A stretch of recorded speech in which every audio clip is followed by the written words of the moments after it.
তো হ্যালো বন্ধুরা, আফ্রিকার এই লোকটি রেগিস্তানে পানি খোঁজার জন্য একটি নিনজা টেকনিক অবলম্বন করে। লোকটা প্রথমে একটি গর্তের মধ্যে তরমুজের কিছু বীজ ঢুকিয়ে রেখে সেখান থেকে চলে যায়। এই দৃশ্যটি দূর থেকে একটা বানর দেখতে পায়।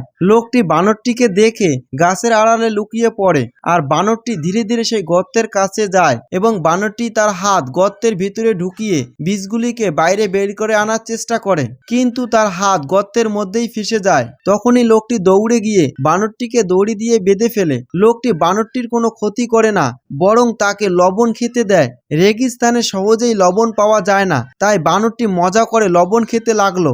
অনেক লবণ খাওয়ায় বানরটির খুব পিপাসা পেয়ে যায়, আর আদিবাসী লোকটি এটাই চেয়েছিল, যাতে এই পাহাড়ের মধ্যে পানির সন্ধান পাওয়া যায়। এরপর লোকটি বানরটিকে ছেড়ে দেয়।